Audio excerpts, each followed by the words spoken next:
Deus falando através do profeta Oséias, registrado em Oséias capítulo 4, versículo 6, ele fala assim: o meu povo está sendo destruído porque lhe falta o conhecimento.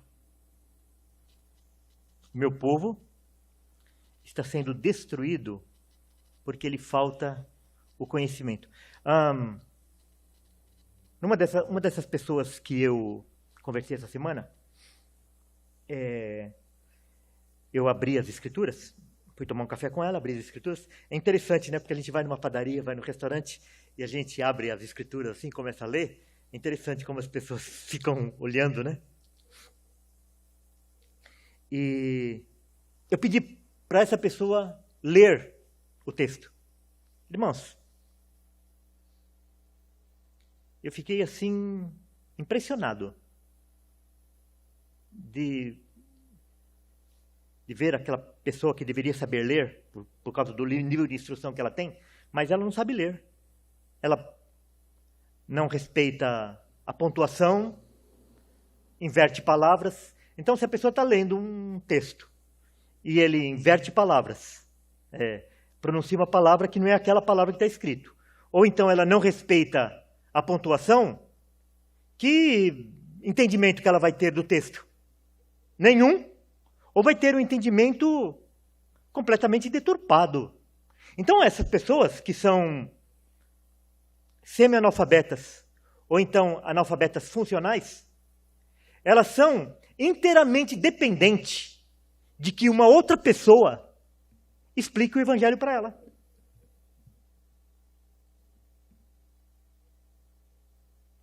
E, principalmente, as pessoas mais antigas, mais idosas, elas são mais propensas a apresentar esse tipo de problema também.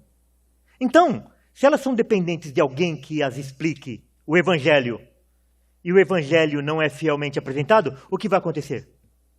Essa pessoa vai perecer por falta de conhecimento. O meu povo está sendo destruído porque lhe falta o conhecimento. E nós vivemos uma época muito triste, em que os mestres, aqueles que deveriam ensinar a respeito do evangelho, a maioria deles também são ignorantes, não conhecem o evangelho, porque os seminários não estão mais ensinando o evangelho. Muitos conhecem o evangelho, mas são covardes. Se eu falar isso na minha igreja, as pessoas vão embora.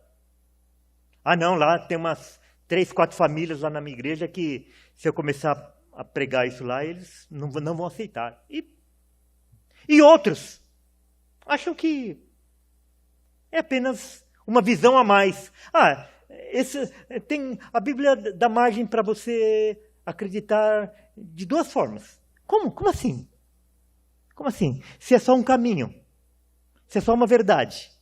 Como que, se eu falar que o caminho é para o norte, a pessoa vai chegar no destino? Ou então, o outro fala que é para o sul. Jamais a Bíblia vai respaldar para que você creia de uma forma ou de outra. Jamais. É inaceitável isso. Então, alguns mestres são ignorantes, deveriam estar sentados aprendendo e não ensinando. Outros são covardes, conhecem, mas têm medo de perder o seu cargo, perder o seu salário, o seu status. E outros concordam com isso? Mas são tolerantes. E a tolerância é a mãe das heresias. Quando nós começamos a ser tolerantes com as coisas espirituais, nós abrimos a porta da igreja para toda espécie de heresia.